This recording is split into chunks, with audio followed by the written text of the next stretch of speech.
All right, I think enough people have joined. So thank you again for joining Safe Community Call number 6. Really excited to have you here today. Just as a reminder, these are community calls for updates from around the Safe ecosystem. So normally we cover off on Safe DAO and Safe governance related updates. And today we're really excited to have Safe Ecosystem Spotlight from Hish from the Tribes team. So Tribes is a pretty exciting new product built on top of Safe, and he'll get into what they've built and what they see the future holding for Tribes at the end of the call. If you have any questions, concerns, or would like to get involved, please let us know on the community chat channel in Discord. If you have questions, please feel free to write them into the chat or the QA section during the call. And we'll also leave some space at the end for any questions that might have come up during the call. So without further ado, from the Safe DAO side, please take it away, Theo. Thanks, Jorge. So hello, everybody. This is Theo, your DAO coordinator. And from Safe DAO side, we have a couple of new proposals in a new phase. So Safe DAO Constitution has been around for quite a while. Our fourth SCP that has matured quite a bit. We had quite a bit of feedback on the forum, had discussions elsewhere, and Lucas, the author, plans to move it to snapshot later this week. So you can expect that to happen, and I'll cover that also on Friday in our Safe DAO Digest. So now is the time for any last reviews, but this is really the very last opportunity for this first phase, and there may be amendments in the future, which we will be working on. So this is just a really brief overview. I'm happy to share that slide later too, giving you an overview on what the Constitution contains. On the right-hand side, you can see a screenshot. It is quite short in comparison to some other constitutions, but really you can see the cornerstones are a short definition of Safe DAO, building on our participation framework, SCP-1, followed by a mission statement, and goals, 3 in this case, which are followed by principles. Safe protocol is a public good, for example. Token utility is aligned with ecosystem interests, and the use of treasury is limited to achieving Safe DAO goals. So these are quite fundamental in many ways and have been discussed. And lastly, this constitution is changeable and amendable. And this last section contains a definition on how to go about that. So yeah, I'll share this later in more detail. But for now, know that the constitution proposal is going to move to snapshot soon. Next up is SCP-5, the latest phase 1 proposal on our forum, which is now called Redistributing Unredeemed Tokens from the User Airdrop Allocation. So as discussed previously, there were about 32 million unredeemed tokens that are just unused at this time. And this proposal had undergone a few iterations, discussions in the comments, and has now been updated to this latest revision, which is laid out here, basically describing 2 types of allocations, which you can see at the bottom of the slide. Allocation A describes what the title suggests, redistributing unredeemed tokens, and in particular to those who have already previously redeemed their tokens, so giving those more who claimed until December 27th. Allocation B is sort of a bulk summary for all other ideas around allocations, and most notably, there have been discussions around extending the initial airdrop, which would formally be a new airdrop, but you could discuss defining the recipients as the one who missed out on the first one. So this is one option of other ideas, quote unquote, in allocation B. And this proposal in its latest revision, as you can see above, has these 4 options. 1 and 2 is only pursue A, so only reward those who already redeemed tokens with 1/3 or 2/3 of unredeemed tokens. And option 3 and 4 add to that we should also in parallel pursue other ideas. So we can discuss whether allocation A and B makes sense. We can discuss and should discuss whether the options as presented make sense, since we have to use single choice voting. that adds a bit of complexity in terms of voting logic. So I would encourage everyone to review this latest revision. Again, the allocation definitions, but also the voting mechanism. And of course, make no changes in this case would mean not A, but perhaps B could be make no changes. So long story short, please take a look on the forum. Let's see if this proposal needs another revision. And in any case, this proposal needs a technical implementation to check with our colleagues and audit to make sure the safe snap specification of any potential allocation is proper and trusted. So that is it for SCP-5.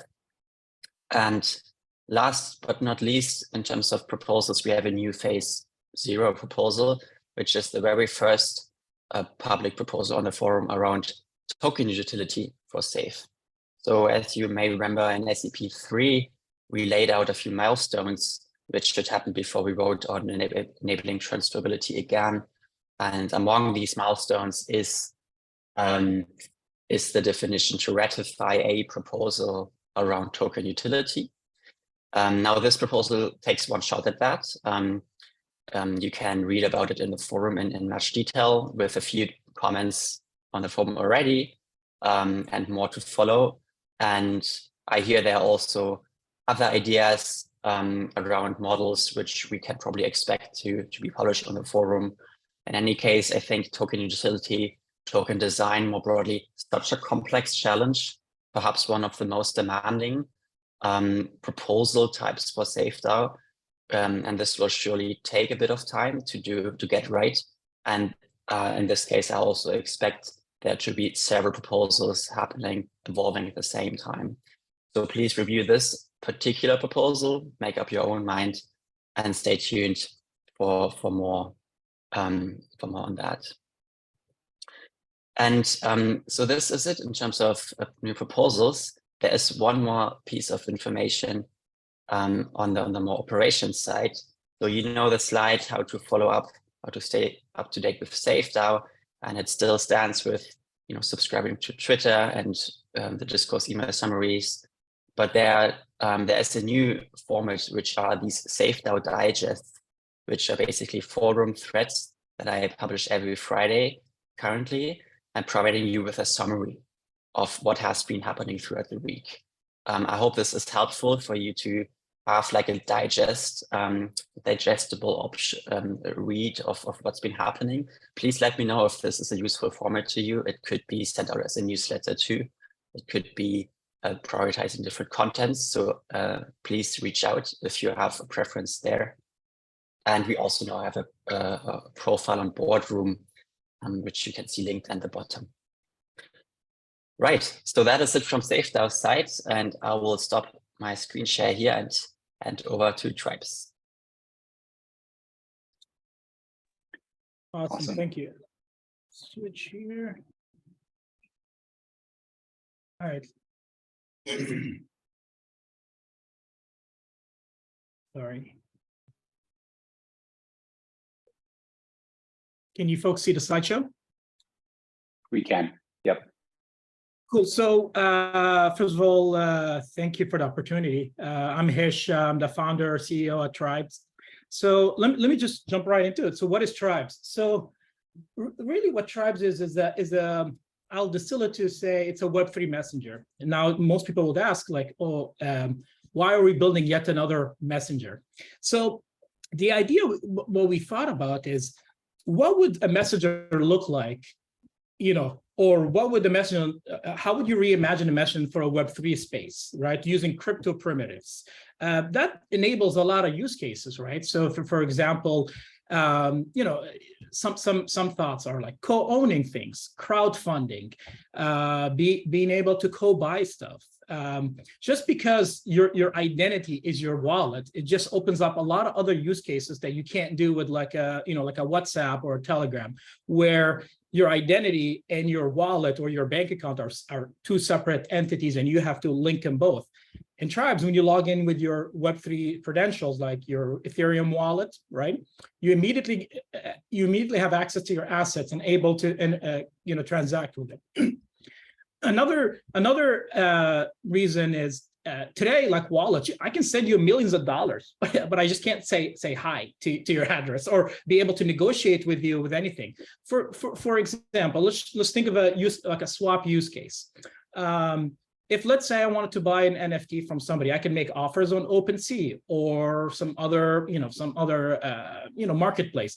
But what if I can hit directly to the user and ask, like, have a conversation, negotiate a price, and then do an OTC swap directly? So that's kind of the use cases we want to open up. It's the ability to not just communicate, but transact using your own wallet.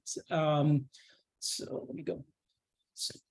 So what we wanted to start with is more of what can we showcase in this Web3 messenger environment. And we wanted to start with co-ownership. And this is a couple of screenshots of what our co-wallet feature looks like. On the left-hand side is like the chat log where you can see the proposal and signature and like votes. And I can show a more live demo right after. But let's jump. This is not switching. Cool. So what's the co-wallet feature?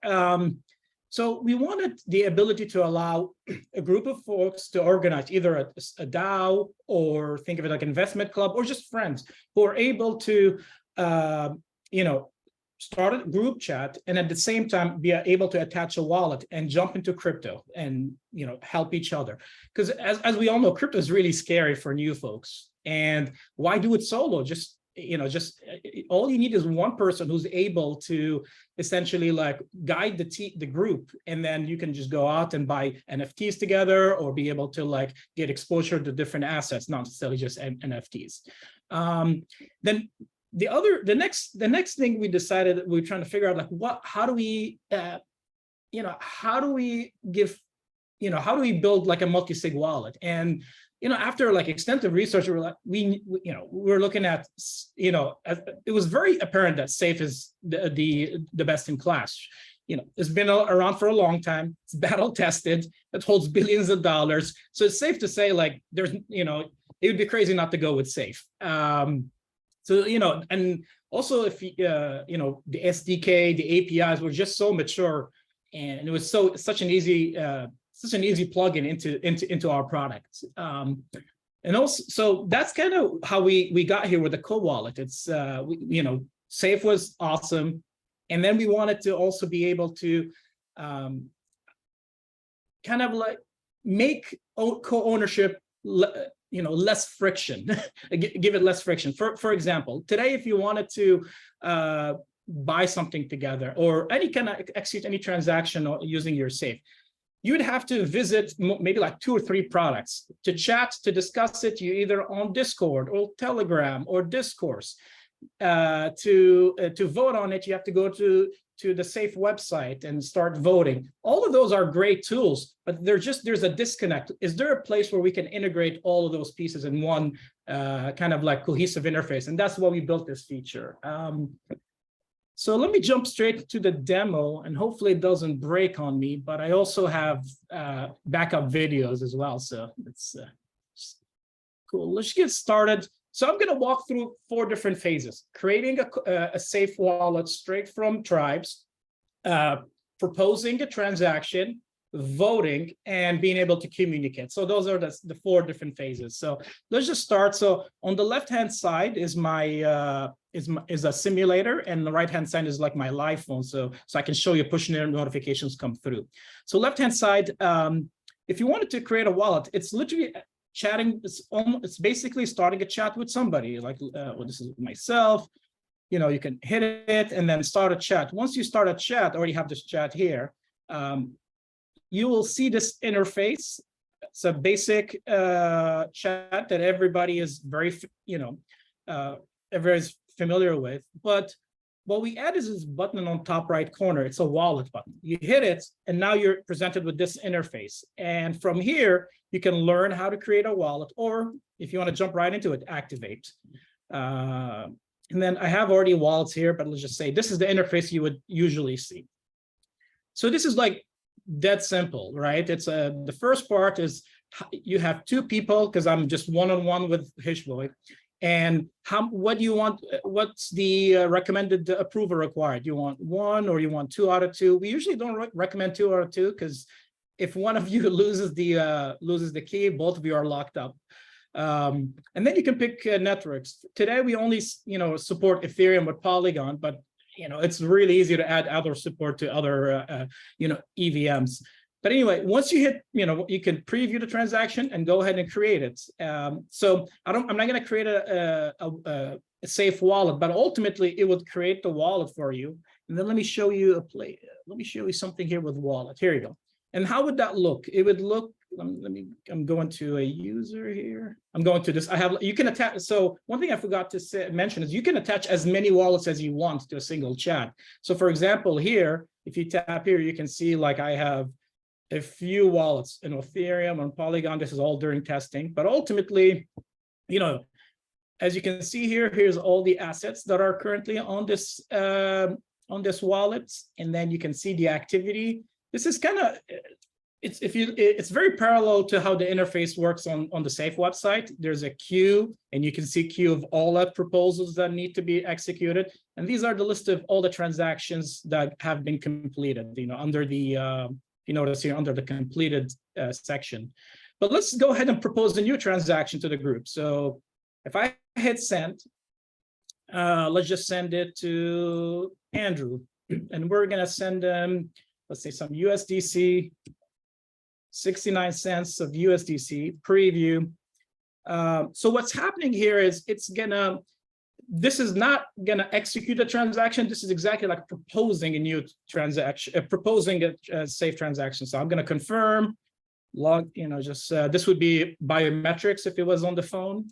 And then what happens is, as this is gonna create a transaction, start in Safe's, so if you go to the Safe website, you'll see this transaction, and at the same time, it will do a push notification, as you see on the right-hand side. Hish proposed to send 69 cent USDCs to Andrew. So obviously, Andrew can click on this and be able to. Here's the transaction also on the chat log. So I could also reject it if I wanted to. This is similar interface to how it works on Safe. You can decide to void that transaction instead of sending it. So same kind of flow. This will submit the transaction, and then you should see a push here that says Hish actually rejected this thing. So now, the first, basically this is the interface. You can see the list of the signatures and what time they happened. So at least you have a log of what happened. Also, if folks want, now you're entering the regular communication part of it, right? You can heart transaction, you can react to it, you can actually have a discussion if you wanted to reply, like let's not do this, right? And same, this is a straight, just a chat interface that everybody's familiar. We can have a discussion, and then that discussion is always connected to that proposal that got created. So that's kind of what I was trying to say. It's like all in one place, and you're able to keep the discussion attached to the proposal, and you're able to go back in history and see how you folks arrived at that decision. So ultimately, that is the entire demo, and yeah, that was it. That's awesome. Thanks for sharing, Hish. We have a question in the Q&A. So the first one is the longer term goal for tribes to scale to large groups like SafeDAO who currently use Discord? Yes, yeah, we initially were more trying to focus on smaller, intimate groups like 10 or less.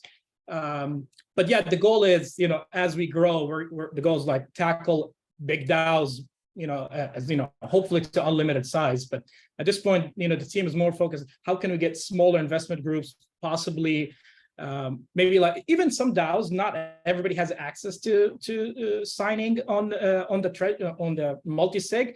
Some DAOs just have like the principals, like 10 people who have access to the actual multi-sig. So that could work for DAOs. Even larger DAOs will have a small group of people who can move money, right? So it really depends on the use case. But yeah, ultimately it should be from small DAOs to like big ones. Awesome. Another question is, first comment, super product, and then is the chat encrypted end to end? Today, no. The goal is to, because we're a small team, but that's kind of our priority is like probably we're like a release or two away from adding end-to-end encryption. We're experimenting with like signals protocol, which is like trial and truth, right? So we're just going to attach to that and be able to have like an end-to-end encryption for both DMs and group chats. Yeah, makes sense. Another question that I had was, you had commented on the benefits of going mobile native. I'm curious how your approach was influenced by that thinking and what, I guess, like how that impacts some of the potential future functionality or ideas that you and the team might have. Like, does that factor in to the equation, or is it just a personal preference?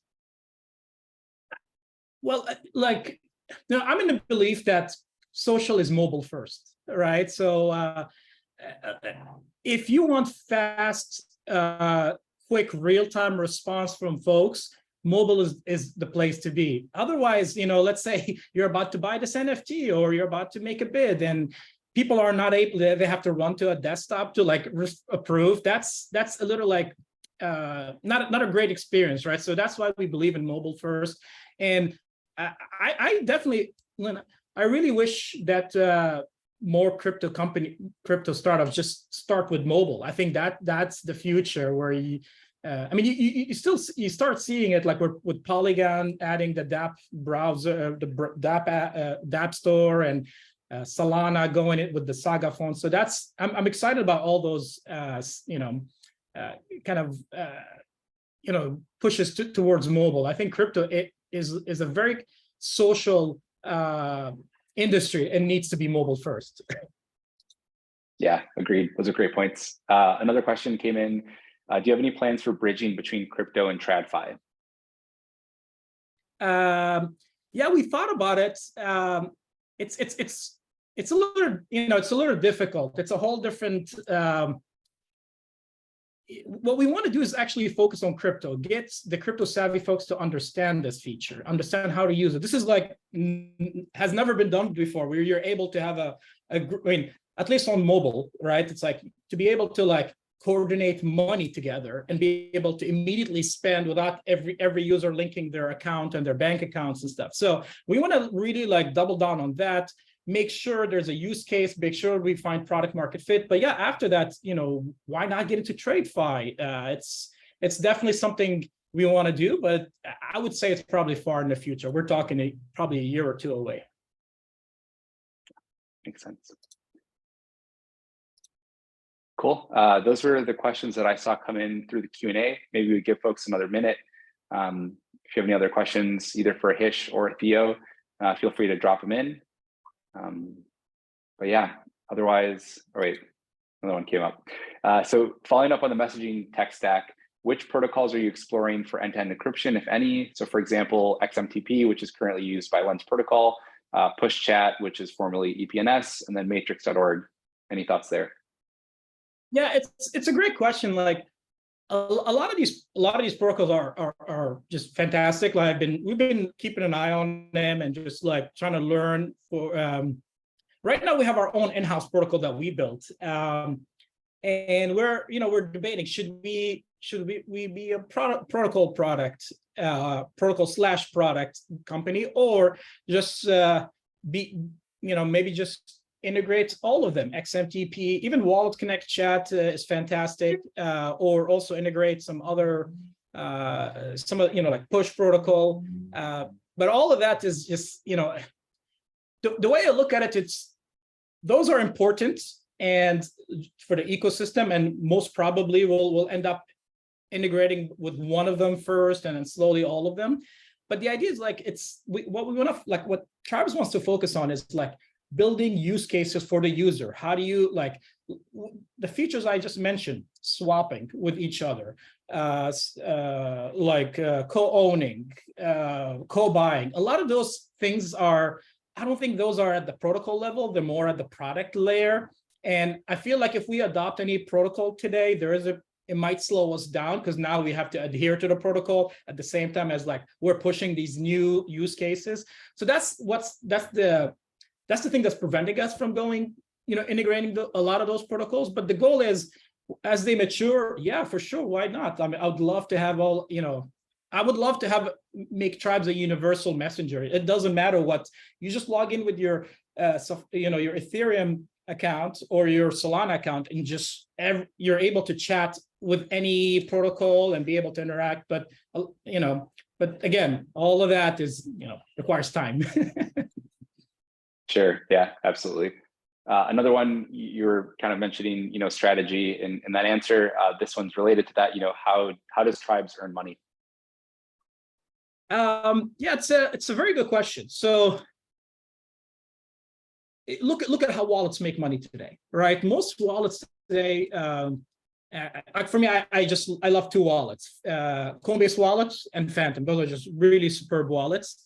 I'm sure a lot of them other ones are great, but for me, that's the only two I use. But if you look at both of them, how they make money, it's all on swaps today, I believe, which is, you go into their swap UI, swap between token to token, and they take a tiny percentage off of it, or somehow they get paid. Tribes can do the same thing. If you're able to grow to like a critical mass where people are able to transact within your product, like imagine two people swapping directly with each other, like I mentioned, there's no marketplace between you and them. There's no Coinbase, there's no Uniswap. I can send it end to end with each other directly in a trustless manner. You could make money off of that, right? It's a swap straight on Tribes, and it's actually not even on Tribes. It would be through a smart contract, and Tribes will take a piece of that transaction. That's one way. Other ways we're thinking about is possible storage, right? If we, there's a point where we could charge for. I'm not saying we're doing it, but we could charge for storage, like the first 15 gigabytes of your decentralized data storage goes, it's free. Tribes pay for it, but after that, we would charge. But there's honestly, just to distill it, the hard part is not making money. It's getting the people to make the money from, right? It's like building the size, the hitting product market fit. That's the hardest part. Once you have critical mass, making money is a piece of cake, to be honest. You've seen it time and time again in a few startups like Facebook, and Facebook's no longer a startup, but Facebook didn't make money till they went public, and then they opened a faucet and just money started flowing through. So there are ways to make money, and it's all about focusing on building a great product and have like a great use cases, and then at the end of the day, money will just come. I think those were the questions. Yeah, no more have come in on chat or the Q&A. Any parting words from either of you before we sign off? No, I would. Yeah, I one thing I would say is, like, I would really appreciate folks to try Tribes, send us brutally honest feedback. We have really thick skin, so you cannot hurt our feelings. Just go for it. Awesome. And people can find you at tribes.xyz. That's correct, right? Yeah, it's you can find me on Twitter, Hishboy, HISHBOY, or my email, Hish, HISH @tribes.xyz, or our Tribes Twitter, Tribes_XYZ. All of the above. One of us will respond. Awesome. And last question. We'll sign off after this one, but one more just came in. Someone's asking if the co-wallet currently makes use of account abstraction. It does not. We just use a regular. The user logs in with a regular EOA account, and they talk to a regular multi-sig smart contract. We've been exploring some account abstraction stuff, but it just it's there's what we say at Tribes, pilot on. It's another thing we have to explore. Kind of like our goal is get encryption and start using these, start exploring these new use cases, and then we'll probably get to account abstraction. I think account abstraction would be a great start for like wallets like Coinbase Wallet or Phantom to just explore and go for it, and we would be a fast follow. Yeah, that's also a great tie-in. So as part of our Take Back Ownership campaign that we announced at the beginning of the year, we're hosting a conversation on Thursday between Richard Meissner, the technical co-founder of SAFE, and Christophe Gageot from formerly Nethermind, and also the one of the co-authors of EIP 4337. And they'll be covering a debate on what account abstraction is, what it isn't, some of the potential features that account abstraction unlocks. And I think, to the points you were making, Hish, there are, I think, a lot of misunderstandings on what it actually is, what it enables, how different people are approaching it in different ways. So if you'd like to join that Twitter space on Thursday, if you go to @safe, our Twitter account, we just posted the details for that space earlier today, and I just put it in the chat. So look forward to speaking more on account abstraction. I think it'll be a hot topic for the year, definitely. So yeah, I think that's it for the call. Thank you, Hish, for the demo. Really excited to see how far you and the team have come. It's really well executed, beautiful, and going mobile first. I think you're onto something with, leaning into the social aspect first and getting people where they are. So yeah, looking forward to keeping up. Thank you, Theo. Thank you, everybody, for joining us today, and see you all soon. Thanks.